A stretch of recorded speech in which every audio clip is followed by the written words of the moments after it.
expanse that exists outside of time, an interesting conversation unfolds. We will make them in our image, in our likeness. They will revere and honor us. We will give them authority over every creature on the earth. They will have offspring and live and enjoy their growing garden forever, until the entire earth is filled with their generations. Michael and Gabriel nodded as they heard their sovereign's choices spoken into existence. They have seen it before, millennia after millennia. His intellect, his creativity, his heart, his sheer power are beyond even their belief. There is simply no describing the glory of the one speaking on the throne of light. At the Creator's right hand, the Son smiles and then looks over the churning deep into a future that only he and his Father could conceive or comprehend. His heart bursts with love for the one who is his infinite friend. There was nothing that he would not do to bless his Father. Absolutely nothing. And it all happened just as the living God had spoken. The creation was breathed into existence. Time means nothing to the Father of all living. The infinite galaxies are his playground, the imprint of life. The very building blocks of life are just the tip of the designer's mind, a mind that knows no limits. As the world is birthed, another angel looks on. Inside, he seethes with mass contempt for what is unfolding before his powerful eyes. He is one of only three, Gabriel, Michael, and himself. He is Lucifer, son of the morning. He is one of the three who covers. His beauty and power are eclipsed only by the two who are on the throne. Deep within his great heart, cancerous seeds are growing bitter roots. He will find a way. One day, his glory will bring him the throne that he so deeply deserves. What happened in the garden was terrible on a huge scale. Adam and Eve took the bait offered by the Lucifer serpent. No longer would they walk with the Father in the cool of the day. No longer would the master plan for cultivating the earth occur.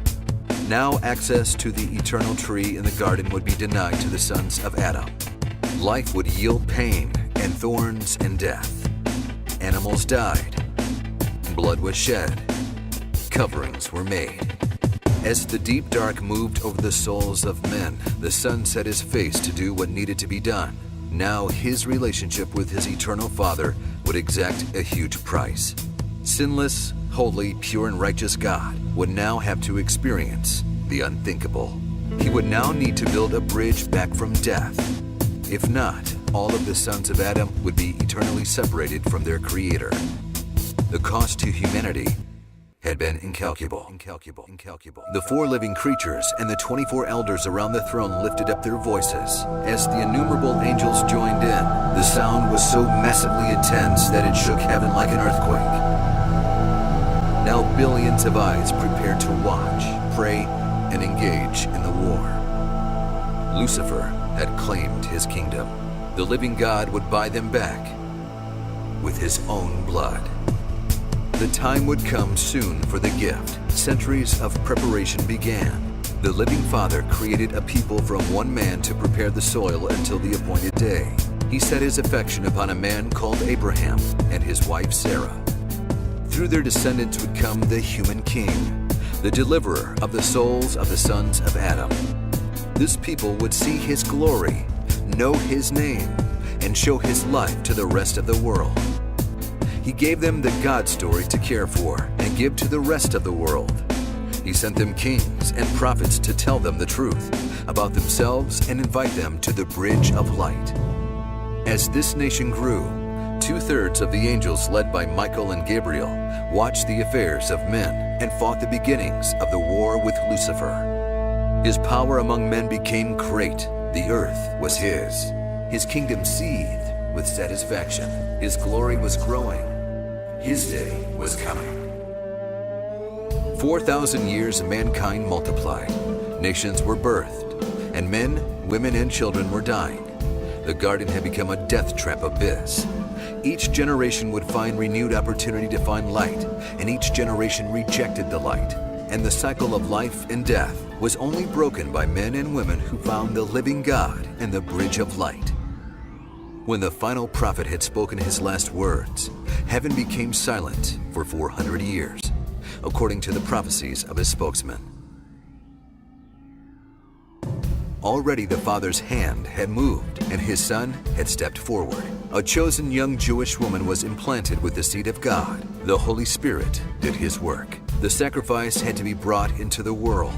Without God's blood, the sons of Adam were hopelessly lost. Without Jesus' blood, forgiveness could not be won. The price was more than anyone in heaven could have dreamed.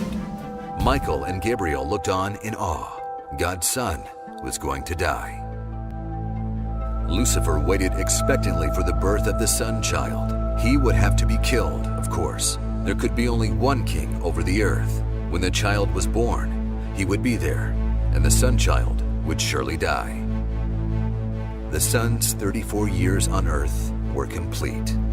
He looked to the heavens, and in intense anguish he said, "It is finished." Michael and Gabriel looked on silently as the Father turned his face away from his Son Child on the cross. Now the silence around the throne was deafening beyond human comprehension. 3 days later in the stone grave, the figure in grave clothes began to move. Michael and Gabriel stood by as the breath of life began to sustain him once again. Though the body was no longer dead, the deep scars were as plain as the light of day on the risen Son's hands and feet. Lucifer had failed. Death had been cheated in a huge way. The 4,000-year-old kingdom of Satan had begun to crumble. Over 2 millennia had passed. The first Christ followers had fulfilled their assignment. The good news had taken root in the world. The bridge of light had seen a steady stream of millions of souls. As the last living soul crossed the bridge, the heavens ripped back like a scroll.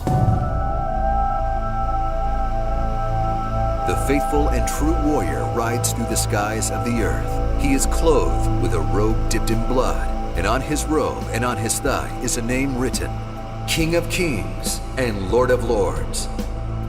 Then I saw an angel standing in the sun, and he cried out with a loud voice, "Come, come, come, come. Assemble for the great supper of God. I, Jesus, have sent my angel to tell you these things for the churches. I am the root and the descendant of David, the bright morning star. The Spirit and the bride say, Come. And let the one who hears say, Come. And let the one who is thirsty come. Let the one who wishes take the water of life without cost.